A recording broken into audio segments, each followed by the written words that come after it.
Hello বন্ধু, আজ একটা নতুন ভিডিও নিয়ে চলে এলাম। আজ দিদি আর জিজু গাড়ি নিচ্ছে, সেই শুভ দিন। এটা শোরুমটা হচ্ছে হাওড়া সলপে।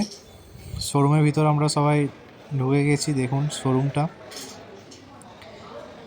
শোরুমের ভেতর অনেক সুন্দর সুন্দর গাড়ি রাখা আছে।